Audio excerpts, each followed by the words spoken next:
Action. This is Dumbed Down Life number 14.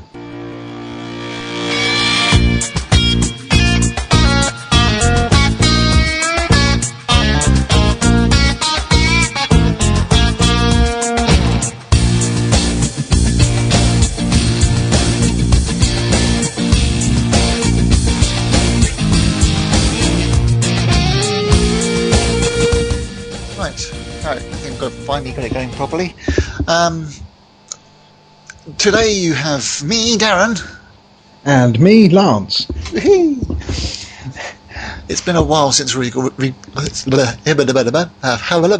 it's been a while since we've recorded a show, as you can possibly tell. About 3 weeks, I think, isn't it? About 3 weeks while I've been away in the US, and despite all best efforts to try and sync up and get connection, I've been pretty much without internet connection for 3 weeks, and this is a sad admission, but looking back, I think it's the longest that I've ever been without connection to the internet since about 1994. Oh, good God. Because as soon as the internet became something that we were using at work, I had access to the internet via the old dial-up modems, and I've never been for more than possibly a week. 2 weeks while I was in Spain. We didn't, when we was in Spain last, we didn't do any internet stuff then. But no, 3 weeks. I don't think I've ever been 3 weeks without the internet, and I was jonesing, I can tell you. Jonesing? Jonesing. What the hell's jonesing? It's, what am I going to do? I started a conversation, I told somebody I'd look something up on IMDb, and I can't. What am I going to do? Oh, God. I think the longest I've ever been without an internet connection at home is 9 months. Oh, at home? Yeah, but I had the... I was fortunate enough to have a connection at work, so I could do sort of the stuff I needed to do at work. Yeah. That was a bit earlier on, or most of last year actually, when I was living in the pub. And other people, you can go around to their houses and sort of nick their Wi-Fi. And yeah. But it's a strange world without the internet. It's amazing how quickly it's become so integral, isn't it? Well, we started watching this big monitor that my father-in-law has got in his house that's not connected to anything interactive. It just like throws stuff at you, and you have to watch it in the order that it comes to you, called a television. Weird old thing. American television.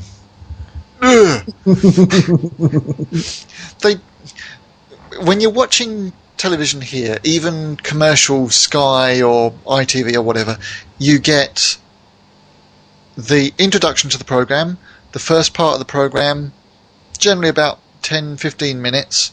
Then you get a little bit of not teaser. What's the title that says end of part 1. Then you get the commercials. Then you get this is part 2. Then the program. Don't get that in the States. In the States, you get the introduction music. Then you get commercials. Then you get the credits where they're talking with the credits over the bottom. Then you get commercials. Then you get the first 5 minutes, and there's no sort of definition between what's program and what's commercial. So it's almost like breaking up sentences with commercials. And a program that would normally be half an hour gets strung out to like an hour and a half, and it's frustrating. So you get things like, hey, why don't you just grab a Coke? It's, but it's an advert that's gone in the middle. Oh. And it just so happens that my father-in-law and Kerr as well channel hop during the commercials. So you get a couple of sentences of a program, and then they go looking for something else. And when you've got thousands of channels, you never know where you came from in the first place. So you end up catching more commercials by channel hopping. And so I went away and read a book. On a related kind of note, talking of adverts and interrupting programs with adverts and that. Have you heard that the Formula One is going back to BBC? Yes. Which is fantastic, because how many times have you been watching a race and they go off to an ad break, and when it comes back they said, well, while you were away you missed this absolutely stunning event and overtaking manoeuvre, and we recorded it and we can play it back to you now, but just really used to do my head in. The thing is, hopefully with it going to the BBC, it will also mean that it gets more interactive. Because BBC I and the red button with all the different BBC channels and everything, they seem to be more sort of leading edge with all that sort of technology. And we've had the capability out there for long enough. I would like to be able to watch a particular camera car all the way around for a lap. Absolutely, yeah. And not necessarily be tied to what the director thinks we want to watch. I'm sure that I think we've seen this in the past. When it's in Germany, then the German director follows the German driver. When it's in Spain, then the Spanish director follows the Spanish driver. And really, there was a race a couple of weeks ago, last season, and it was one of the Spanish races, and it followed Montoya. And he was down in like 8th place or something. He wasn't overtaking anybody, and they followed him for about 3 laps. Yep. You're not doing anything. It's not interesting, but of course he's Spanish, so there was the favouritism there. So they've got the capability now of having multiple feeds that you choose from. Yeah. You can follow the lead car, which in modern Grand Prix tends to be a bit boring, because the lead car tends to pull away from the rest, and then once they've pulled a significant gap, then they've won, and that's it. Or you can perhaps follow the action cam, which is following the battle for 3rd and 4th position. Or you can follow a particular car which has got a camera in it that's going all the way around the track. See, I always like the shots that come from the helicopters, where you get the aerial view of the track, because you get a really good idea of how fast these things are going. Yeah. But I'd watch the entire race from there, I think. they never seem to stay with a particular angle for long enough, and it all becomes the way that the director wants to see the race, rather than the way that we want to.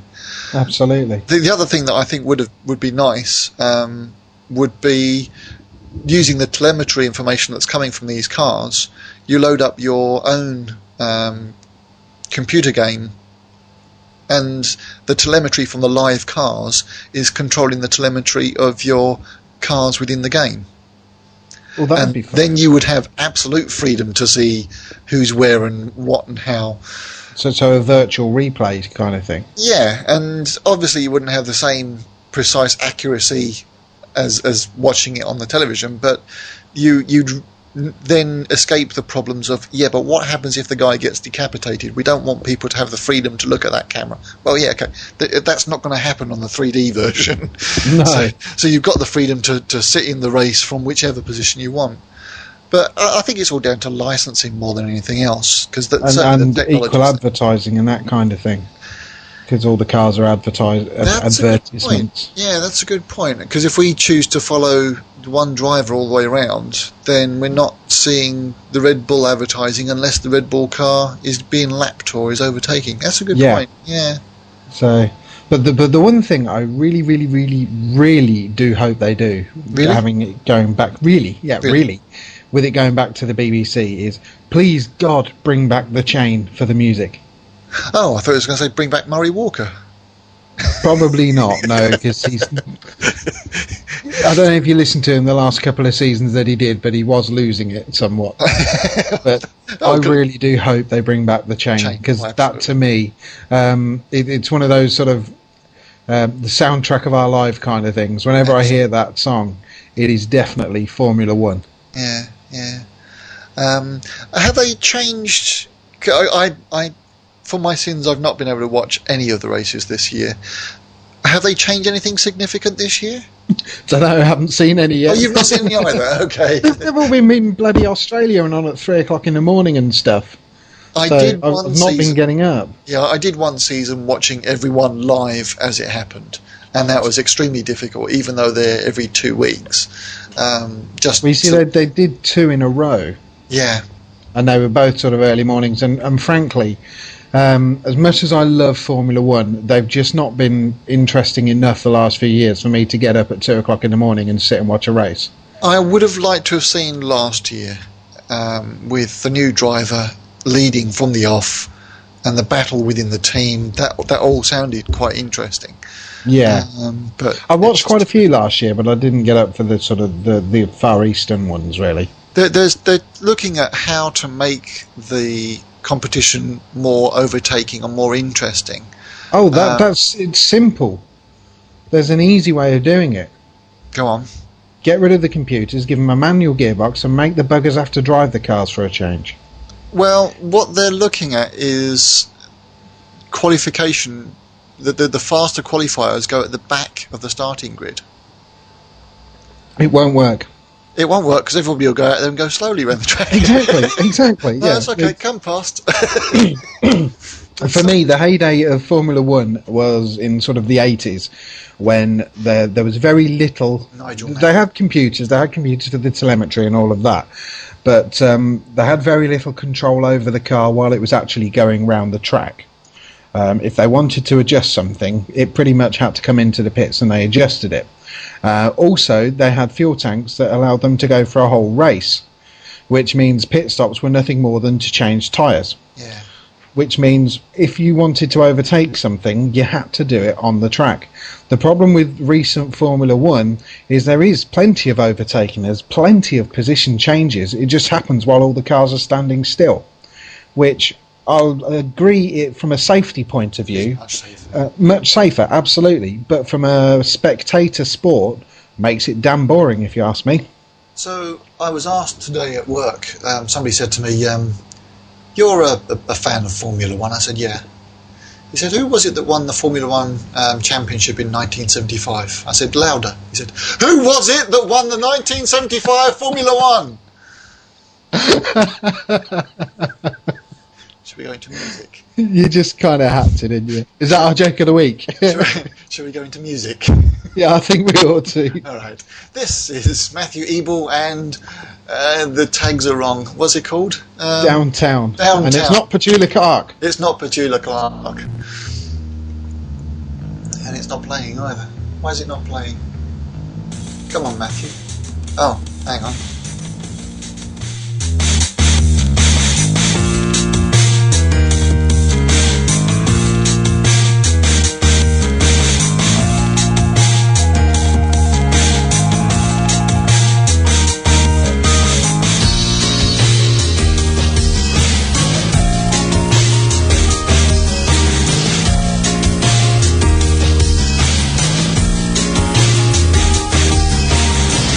Sally was a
house look a mess, but baby, you better sell or your daddy gonna raise hell. He gives you money, but honey, your daddy don't give a damn unless you got a Johnny and you're going down, yeah. Whoa, Lord, yeah, take me downtown. Oh, take me downtown. Yeah, take me downtown.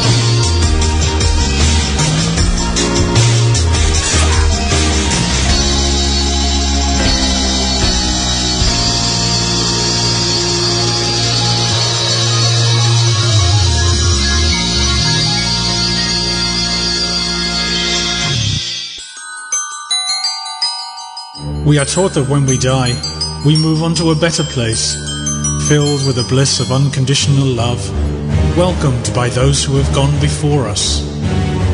But some of us never complete our journey. Some of us stumble on our path to the light. Some of us remain imprisoned between worlds, touched not by the living nor the dead, never resting, never in bliss, never free, never free, never. The journey begins January 2008 at Tablerappers.com. That faded out, didn't it? It did, yeah. Why did that fade out? I don't know. You're controlling it. That wasn't even the promo that I thought it was going to be. But there you go. That was a promotion for Tablerappers, which is an audio book that I've been listening to while away, loaded up onto my iPod. A really good story. It's up to about 10 or 12 episodes by now. And it's about the paranormal and a detective who tries to debunk, and a couple of the episodes are actually about him going to these phony seances and how he unveils the charades that are going on. And obviously it sort of goes down the track of some things don't start to add up, and he wonders, whether perhaps some of these things are true. It's really good. I'll have to dig out the proper promo to play some other time, because that seemed to be like some prequel promo telling you that it's going to be coming out in January, which of course it did. I took out with me out to the States the iPod filled full of different podcasts to listen to, mainly a lot of the Scott Sigler stories, and this one, the Tablerappers.com. But you say you've not heard the Tablerappers stories yet? No. Where do you find them? Because I was introduced to Scott. I listened to Scott Sigler, and you introduced me to Scott Sigler. So where is it that you find these audio books? Sometimes, when you listen to Scott Sigler, some of the comments that he's had, and some of the people who've been reading the previously on Nocturnal, they read the first little bit, don't they? Yeah. And they'll tell you that it might be Mark Yoshimoto Nimkov from his podcast, and so you then just go off and look at that. Now, you see, my problem with that is that you never remember afterwards. Well, yeah, you see, I tend to listen to podcasts. I don't tend to listen to them at home. I tend to, like you did in America, I tend to load them onto my iPod, and I listen to them in the car. Yeah. I don't tend to listen to music as such when I'm driving. I tend to listen to podcasts. So I'm driving along, I'm listening to, and you've got the guys that do the previously on sections, and I can remember driving along thinking, I may have to check them out, but by the time I get home, completely forgotten every word about it. I'm very similar to that, but that's why something like Tablerappers, which is a very unusual kind of a name, stuck with me, and so I was able to look it up and find it straight away once I got home. Yeah. I think trying to use podcasts as a source of music, you listen to something. I've been listening to a few of the, what was the one I was telling you about earlier, the Planet Parsons, And she plays some fantastic music, but I couldn't tell you now the names of any of the tracks I listened to today. But I might go back to her website and look in the show notes and see what she's played. Which is how that's how I find some of the music for this show. Yeah. One of the other podcasts I listen to is called Night Guy Under the Rock. Yeah. Now this guy, he's Swish or something. Swish, yes, he's Swish, or from that sort of area. And his name Swisherland, yeah. His name's Guy, and he does a series of podcasts.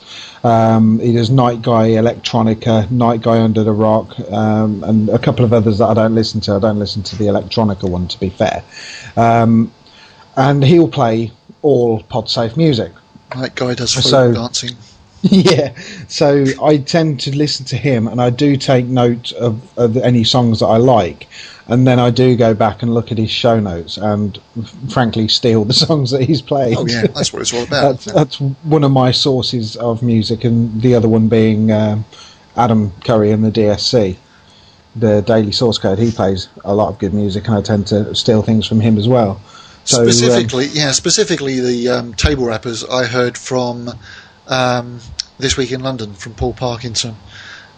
He also finally got around to paying our promo on, I think it was show 27, I think, of his, which was a couple of weeks back.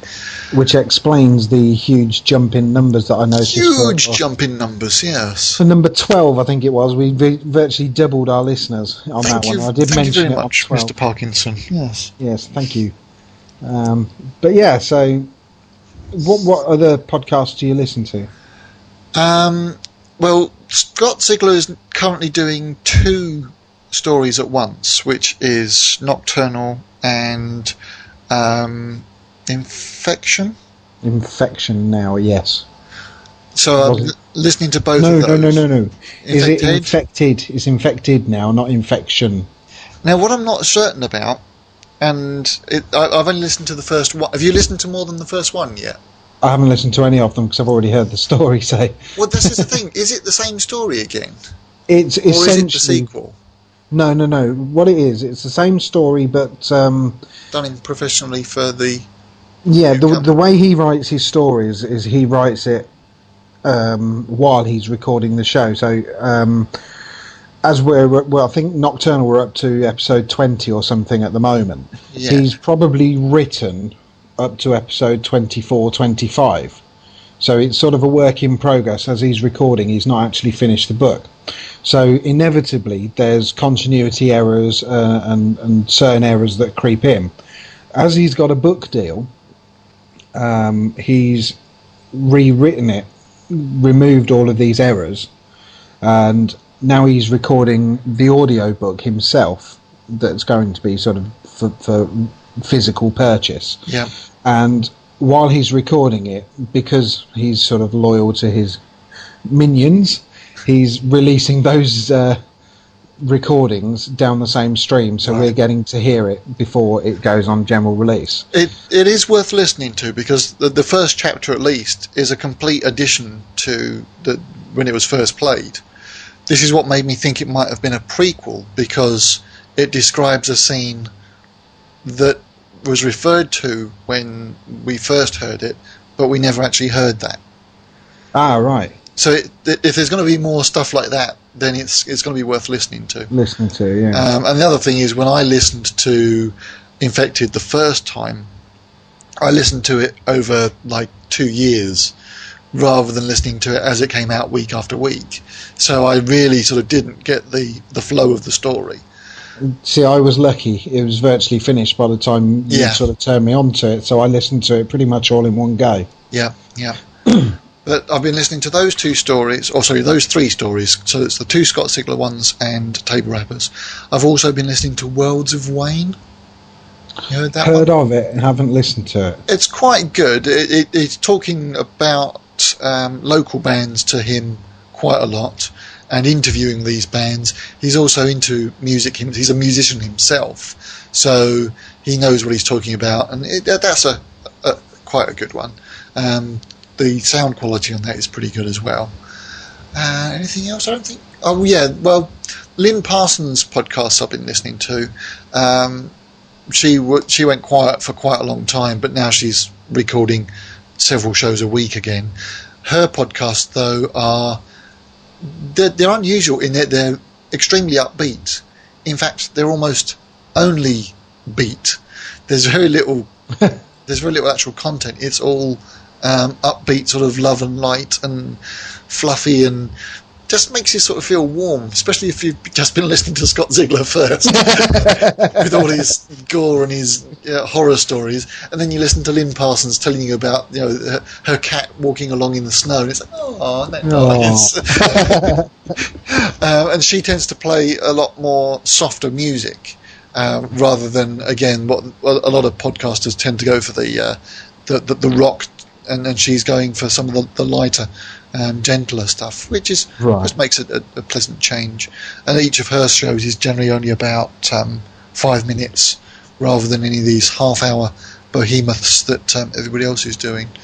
You see, I've gotten into the habit now with the other show that I only do about 15 minutes. Yeah. With the short board one, I literally do. I think I have 2 or 3 songs and then a couple of minutes of me sort of waffling about rubbish in between, and that's only about 15 minutes. And I kind of like that as a regular show. I kind of like just the short board one. Yeah. Yeah. Something that reminded me when you were talking about the adverts earlier, how people will watch half a show, the adverts come on and they start flicking. It's an attention span thing. Yeah. And podcasting to me does seem to sort of really play to this short attention span thing, in that a lot of the stuff that I watch more than I listen to, I subscribe to a lot of video podcasts as well. They're all sort of only 2 or 3 minutes long, and they're great. Yeah. Then this sort of short form entertainment is really grabbing me, because you can literally pick it up and watch it, put it down, and forget about it. You've not got a huge amount of time to watch, and that's sort of really grabbing me much more than sitting down and watching TV. I very, very rarely watch TV anymore. Yeah.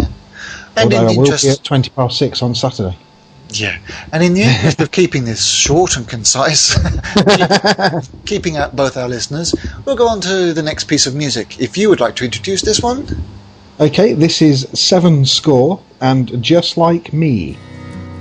You're just like me. I can't believe what you are. You're just like her. And I know one day you'll break my heart, but I don't mind.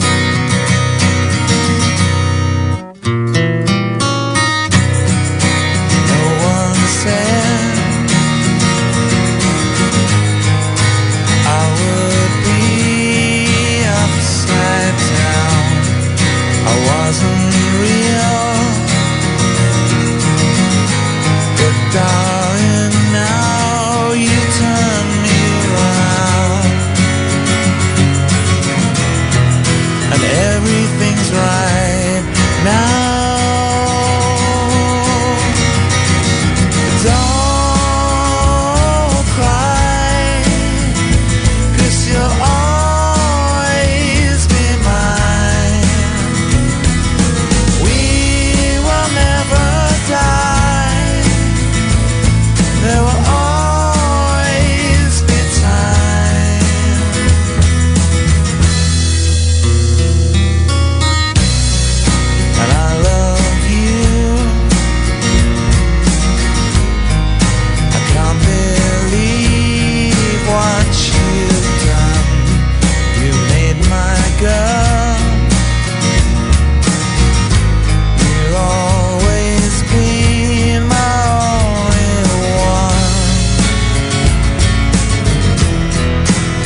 And there we go, that was Sevenscore, and just like me.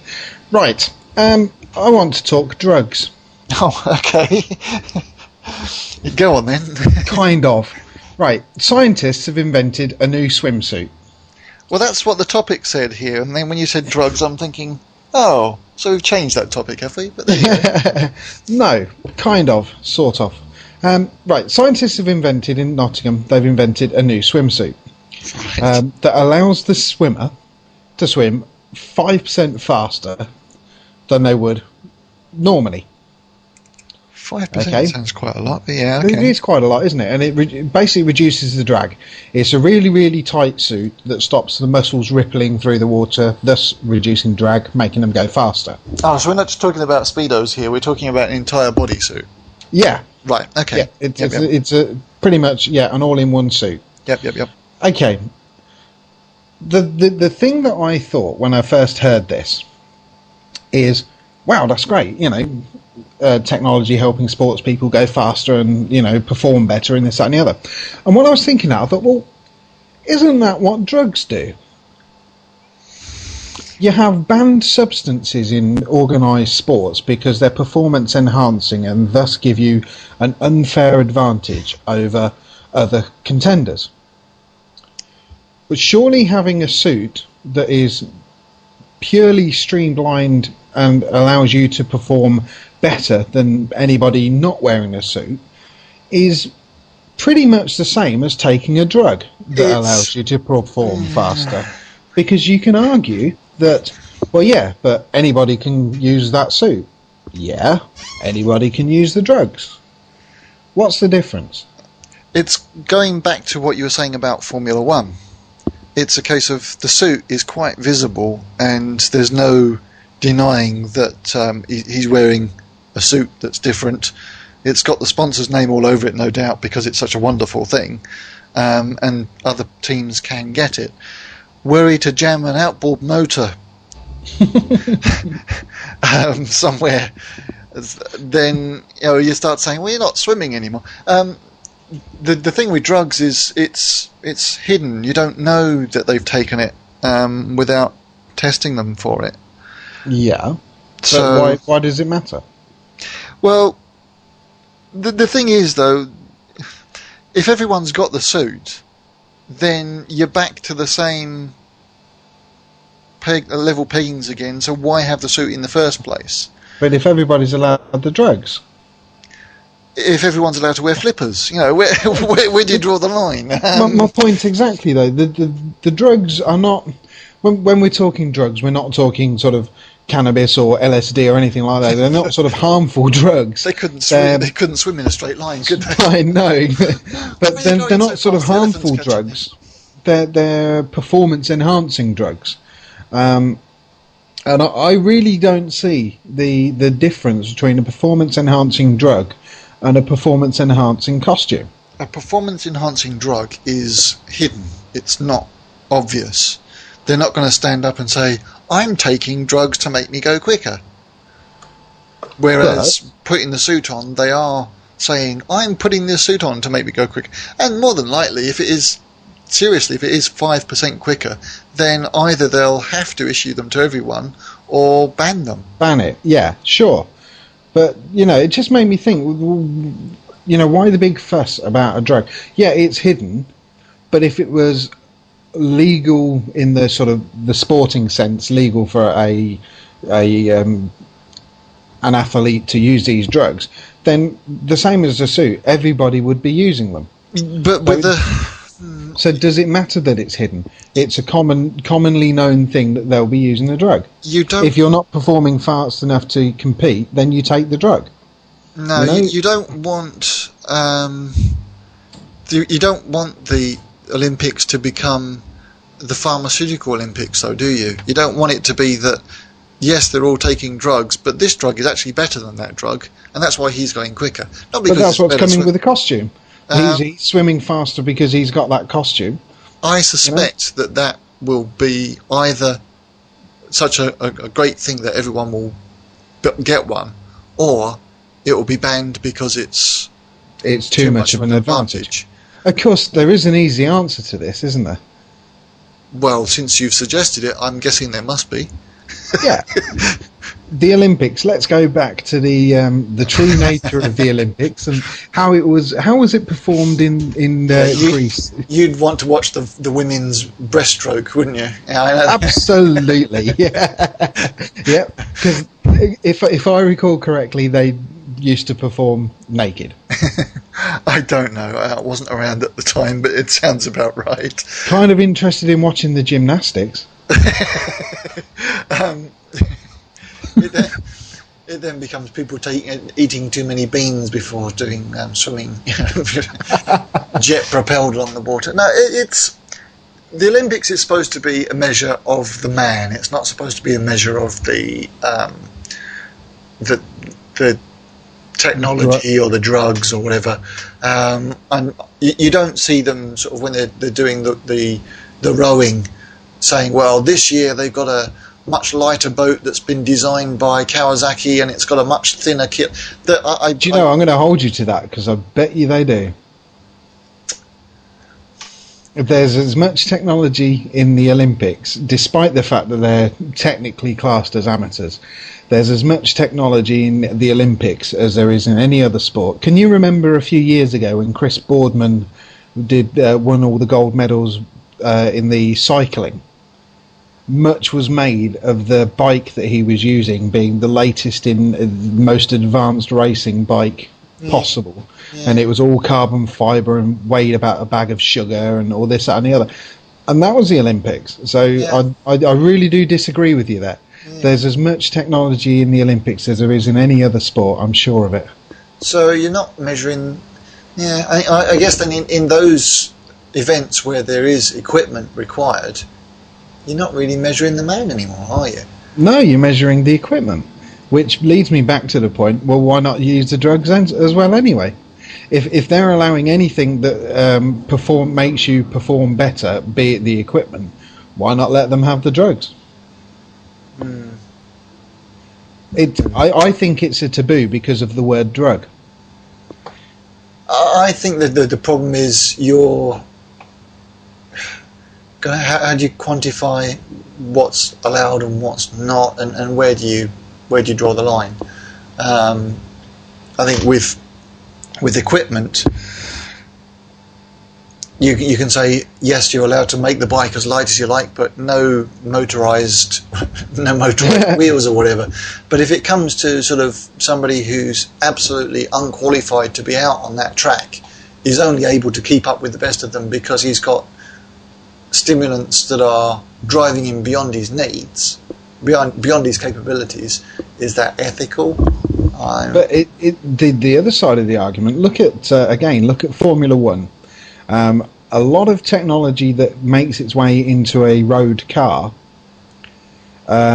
stems from the technology developed in racing. Yeah. And why not have these drugs are performance enhancing? Is there not a potential for, say, medical uses? Yeah, but if something goes wrong in Formula One, then it loses a wheel or it loses a race. If something goes wrong giving drugs to somebody who's running a marathon, who knows what could happen. I don't think that many drugs companies would want to be associated with, yes, and Sebco blew up.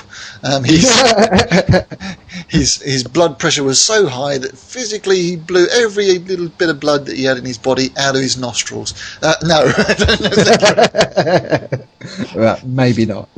Sponsored by... No, maybe not. No, it's just, like I say, it was just something that occurred to me as I was reading it. Yeah, well, who was it?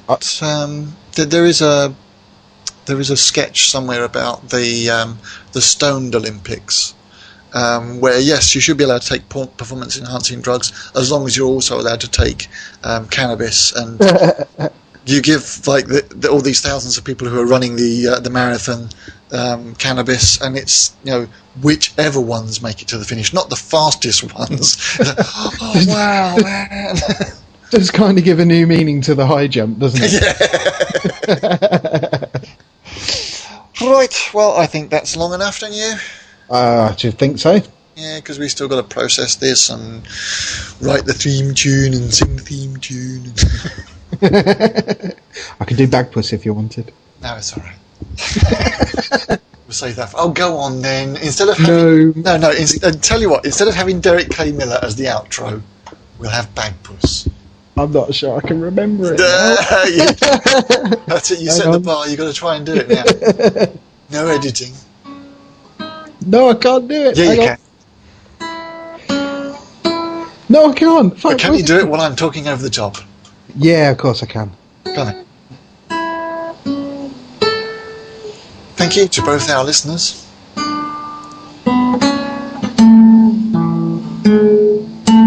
Join us next week for another Dumbed Down Life. Ta-ra! Bye-bye.